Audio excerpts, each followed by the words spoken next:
और अभी की बड़ी खबर बताते हैं। उत्तराखंड पुलिस ने हेट स्पीच के आरोपियों को समन भेजा है। उस धर्म संसद में कई ऐसी बातें कही थी जिसको लेकर के केस दर्ज करवाया गया था और उन आरोपियों को अब समन भेजा गया है उत्तराखंड पुलिस की तरफ से। वसीम रिजवी, अनुपर्णा, इसके अलावा दो और हैं, लेकिन हम सौरभ शुक्ला के पास चलते हैं, सीधे उनसे जानते हैं। सौरभ, कल की ही वो तस्वीर थी जब उन आरोपियों के साथ हंसी ठिठोली करते नजर आ रहे थे पुलिस वाले। आज ये हृदय परिवर्तन हुआ कैसे? देखिए, उत्तराखंड पुलिस का कहना है कि ये नोटिस परसों सर्व कर दिए गए थे। जिस तरीके से इस पूरे मामले में पहले तो उत्तराखंड पुलिस ने सुओ मोटो नहीं लिया और लगातार वो यही कह रहे थे कि सडिशन लगाने का मतलब नहीं है क्योंकि इसके बाद हिंसा नहीं बढ़ती। और जिस तरीके से मीडिया और इंटरनेशनल मीडिया हो, चाहे वो इंटरनेशनल कम्युनिटी हो, जो दबाव था उसके लगातार, तो कुछ तो कार्रवाई करनी थी। तो अब इन तीनों आरोपियों को, जिसमें जैसा आपने बताया वसीम रिजवी जो आजकल जितेंद्र नारायण त्यागी बन के घूम रहा है, उसको नोटिस हुआ है, अन्नपूर्णा को नोटिस हुआ है और जो धर्मदास, स्वामी धर्मदास है, इन तीनों को ये नोटिस हुआ है। और इनको बोला गया है कि वो इन्वेस्टिगेशन ज्वाइन करें, अपना स्टेटमेंट रिकॉर्ड कराएं। और पुलिस का कहना है कि ये उनकी अभी इस पर वो अभी भी और इन्वेस्टिगेशन कर रहे हैं और तमाम लोगों से पूछताछ जारी है, वीडियोस खंगाल रहे हैं और जरूरत पड़ेगी तो इस पूरे केस में जो एफआईआर दर्ज हुई थी शारिक पिछले हफ्ते धारा 153A के तहत, उसमें और भी लोगों को आरोपी बनाया जाएगा। क्योंकि लगातार सबसे बड़ा सवाल यही खड़ा हो रहा है शारिक की उत्तराखंड पुलिस जब वीडियोस यति नरसिंहानंद के हैं, वो कह रहा है कि आधुनिक हथियार चाहिए मुस्लिम के खिलाफ लड़ने के लिए।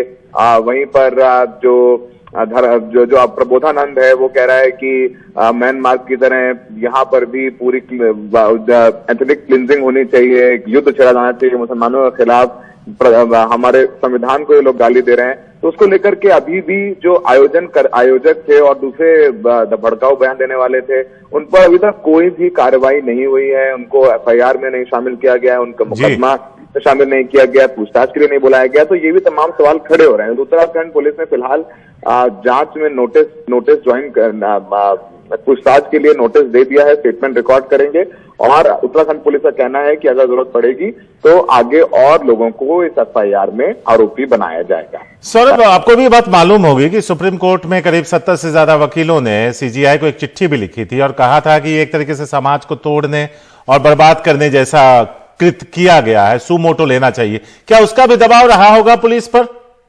जाहिर सी बात है, जैसे कि हमने देखा है शारिक, चाहे वो लखीमपुर मामला हो, चाहे वो किसान आंदोलन हो, जिस तरीके से सुप्रीम कोर्ट ने जो राज्य की पुलिस है, चाहे वो उत्तराखंड उत्तर प्रदेश पुलिस हो, जिस तरीके से आड़े हाथों लिया है। और अभी भी चूंकि कोर्ट बंद है, कोर्ट खोलने के बाद अगर सीजीआई सुओ मोटो ले लेते हैं इस केस में, तो जाहिर सी बात है कि तगड़ी फटकार पड़ने के पूरे आसार हो जाते हैं। तो यही वजह है कि ये अपनी तरफ से कार्रवाई कर रहे हैं। देखिए, छत्तीसगढ़ में कालीचरण जो है उसने हमारे देश के राष्ट्रपिता महात्मा गांधी के बारे में अपशब्द कहे तो उसकी गिरफ्तारी हो गई है। लेकिन उत्तराखंड में भी यही सेम हेट स्पीच दी गई, यही सेम नाथूराम गोडसे के मंदिर बनाने की बात की गई, नाथूराम गोडसे से जिंदाबाद के नारे लगाए गए, देश के संविधान को बुरा भला कहा गया, गाली दी गई। तब भी उस हेट स्पीच में अभी तक किसी को गिरफ्तार नहीं किया गया है। और अभी नरसिंहानंद, प्रबोधानंद, जो दो किंगपिन कह लें इस पूरी धर्म संसद के, वो खुले घूम रहे हैं और कह रहे हैं कि आप जैसे धर्म संसद हमने हरिद्वार में की थी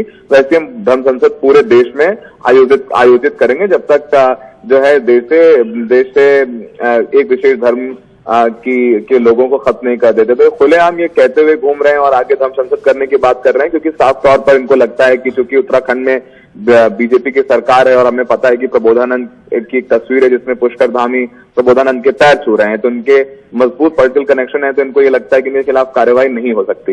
लेकिन जैसा कि आपने कहा शारिक की सुप्रीम कोर्ट के सीजीआई को लेटर लिखा है, बहुत सारे वकीलों, उसमें से एक रिटायर्ड जज भी है पटना हाई कोर्ट की, उन्होंने भी ये लेटर लिखा है, उसमें भी वो भी सिग्नेटरी हैं। तो ऐसे में सुप्रीम कोर्ट का भी दबाव रह सकता है कि ये अब कार्रवाई कर रहे हैं और देखना होगा कि सिर्फ पूछताछ तक ही सीमित रहती है कार्रवाई की, आगे इसमें कोई गिरफ्तारी भी करते हैं। शारिक, शुक्रिया सौरभ इस पूरी जानकारी के लिए। तो अभी की खबर यह है कि उत्तराखंड के हरिद्वार में धर्म संसद के दौरान हेट स्पीच के मामले में पुलिस ने समन भेजा है। आखिरकार इस मामले में मामला दर्ज हुआ था लेकिन कार्रवाई नहीं हो रही थी। अब कहा गया है आइए और बयान दर्ज करवाइए। कल की ही तस्वीर थी जब जो आरोपी हैं वो पुलिस वालों के साथ हंसी ठिठोली करते आ रहे थे और एक जो महाराज साथ थे जो आरोपी भी थे उन्होंने कहा निष्पक्ष क्या, जो फैसला आएगा वो हमारे ही पक्ष में करेंगे पुलिस वाले।